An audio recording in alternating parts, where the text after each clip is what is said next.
Hello readers, welcome back to నా చేతిరాతలు. మాంగళ్యం తర్వాతి భాగం చదివేద్దామా? మాంగళ్యం పార్ట్ 25.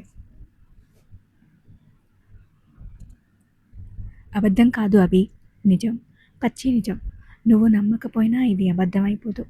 నేను వరుణ్ణి పెళ్లి చేసుకున్నాను. నువ్వు నమ్మాలి, నమ్మి తీరాలి అంది శ్రావణి గట్టిగా. ఆ మాటకి పిచ్చి కోపం వచ్చేసి ఆమె భుజాల్ని మరింత గట్టిగా పట్టుకున్నాడు. పిచ్చి పట్టిందా నీకు? నువ్వు వాడిని పెళ్లి చేసుకోవడం ఏంటి? ఇలాంటి మాటలు మాట్లాడుకో, నాకు కోపం వస్తుంది. నువ్వు నన్ను ప్రేమించావు, మనం తొందరలోనే పెళ్లి చేసుకోబోతున్నాం. ఇలాంటి నాటకాలు ఆడొద్దు, చంపేస్తాను అంటూ ఆమె మెడలో ఉన్న పూలదండని చింపేస్తుంటే, ముట్టుకోకు, నేనిప్పుడు వేరొకరి భార్యని, నిజం అంటుంటే నాటకాలు అంటావేంటి? నిజమే, మనం ప్రేమించుకున్నాం, కానీ నువ్వు మీ అమ్మ చూపించిన అమ్మాయిని చేసుకున్నావు కదా. నువ్వెలా తేజుని పెళ్లి చేసుకున్నావో అలాగే నేను వరుణ్ణి పెళ్లి చేసుకున్నాను. నా ప్రేమ ఎలాగో నాకు దక్కలేదు, అందుకే నన్ను ప్రేమిస్తున్న వరుణ్ణి పెళ్లి చేసుకున్నాను. నువ్వు దీన్ని యాక్సెప్ట్ చేయాలి అంది శ్రావణి. వరుణ్ శ్రావణిని ప్రేమించాడన్న మాటకి ఆ విషయం తెలియని వాళ్ళందరూ నివ్వెరపోయారు. ఏంటి అన్నాడు అభి షాకింగ్గా చూస్తూ. అవును అంది శ్రావణి కూడా స్థిరంగా. వెంటనే అభి వరుణ్ మీదకి వెళ్ళిపోయి కాలర్ పట్టుకుని, బ్లడీ రాస్కెల్, ఎంత ధైర్యం రా నీకు? నేను ప్రేమించిన అమ్మాయిని ప్రేమిస్తావా? పెళ్లి చేసుకుంటావా? అలా ఎలా చేస్తావురా? సిగ్గులేదా అని కొట్టాడు. అరుణ్, శ్రావణి, మాధవరావు కలిసి అభిని వెనక్కి లాగేశారు. అభి, నువ్వు ఇలా నా భర్త మీద చేసుకుంటే నేను ఊరుకోను. నువ్వు పెళ్లి చేసుకున్నప్పుడు నేను ఇలాగే చేశానా? అర్థం చేసుకున్నా కదా అంది శ్రావణి. ఎందుకు ఇలా చేసావు శ్రావణి? నన్ను ఎందుకు మోసం చేసావే?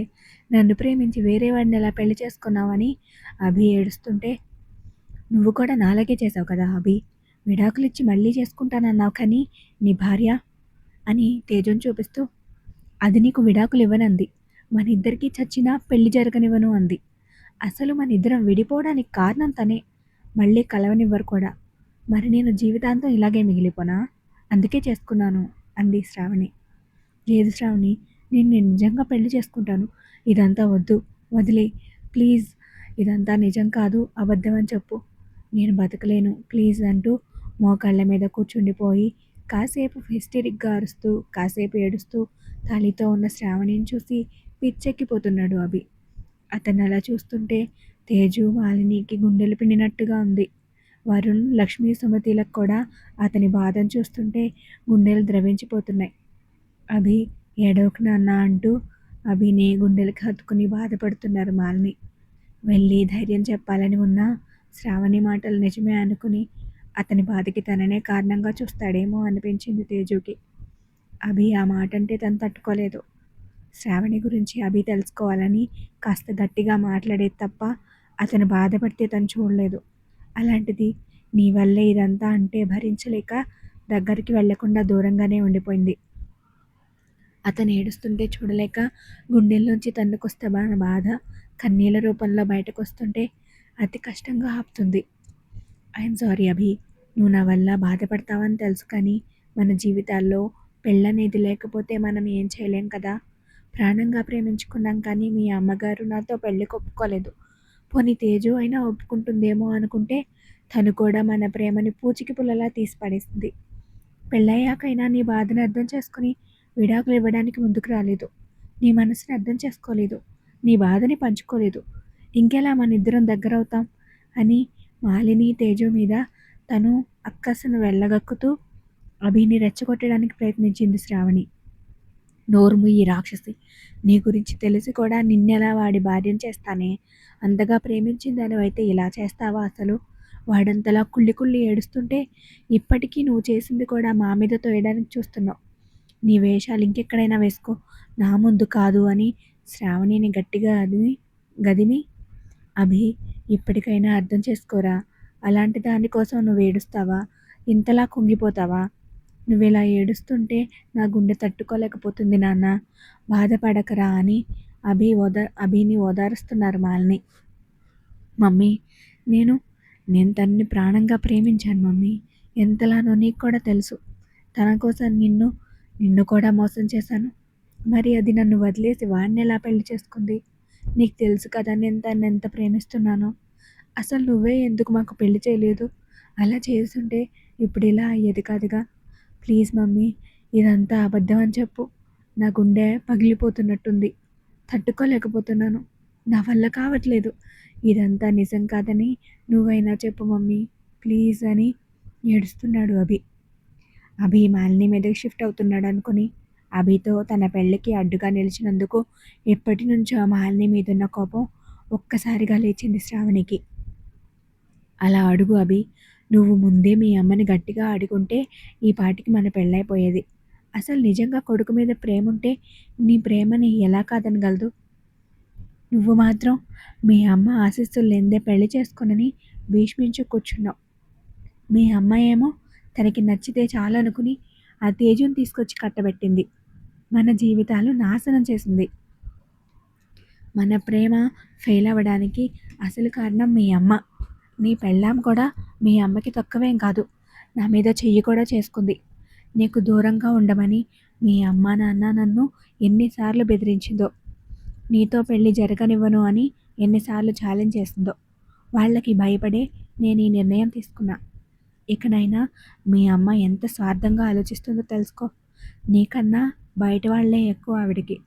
ఇప్పుడు మన జీవితాలు ఇలా అవ్వడానికి కారణం మీ ముమ్మాటికి మీ అమ్మే అని కన్నీరు కారుస్తున్న శ్రావణి ఒక్కసారిగా నించున్న చోటు నుంచి 4 అడుగులు పక్కకు పడింది. అక్కడ ఏం జరిగిందో అందరికీ అర్థం అవడానికి నిమిషం పట్టింది. అభిలో కోపం వెత్తున ఎగిసి ఒక్క ఉదుటన లేచి చెంప పేలిపోయేలా శ్రావణి దవడ పగలగొట్టాడు. శ్రావణికైతే అభి కొట్టడంతో దిమ్మ తిరిగిపోయింది.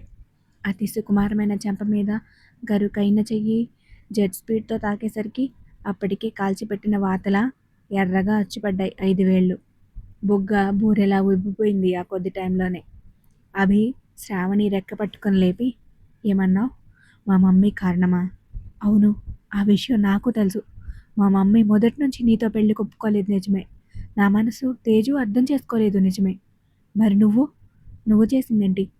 వాళ్ళు బెదిరిస్తే ఎలా నా తమ్ముడిని పెళ్లి చేసుకుని రావడమేనా నీ ప్రేమ? నీకు నా మీద నమ్మకం లేదా? నా ప్రేమ మీద నమ్మకం లేదా? నిన్ను పెళ్లి చేసుకుంటానని మాటిచ్చా కదా. నీకోసం మా మమ్మీతో మాట్లాడడమే మానేశా కదా. మా మమ్మీ మాట కోసం నన్ను పెళ్లి చేసుకుని వచ్చిన అమ్మాయిని కనీసం దగ్గరకు కూడా రానివ్వలేదు కదా.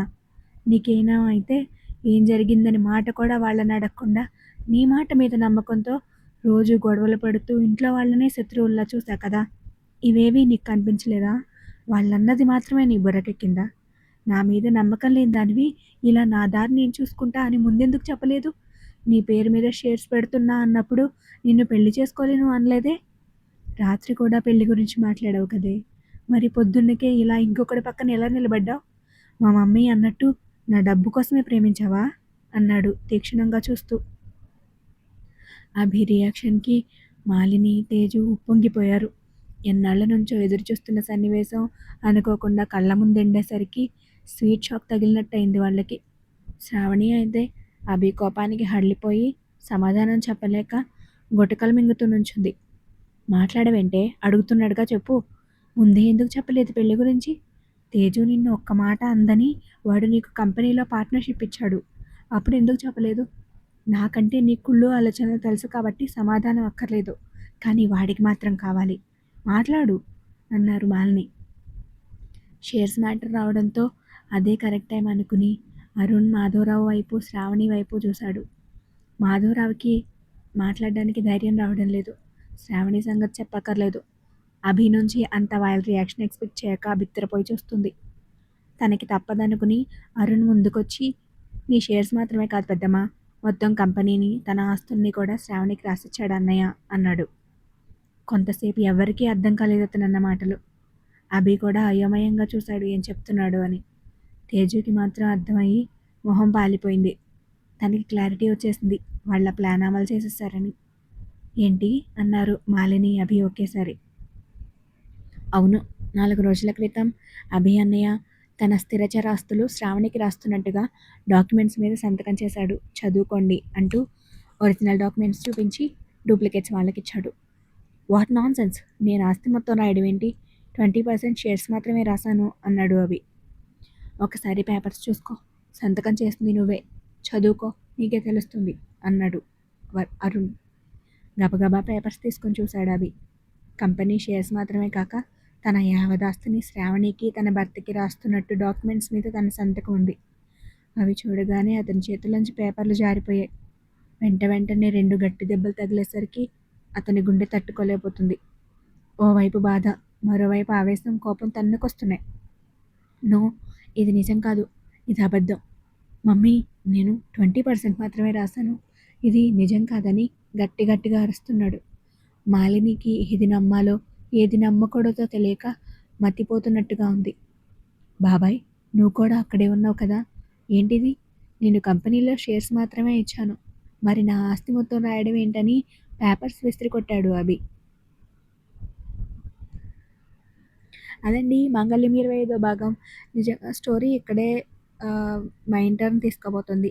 నెక్స్ట్ పార్ట్ కోసం వెయిట్ చేస్తూ ఉండండి. ఈ స్టోరీ నచ్చితే సబ్స్క్రైబ్ చేయండి. Thank you for watching.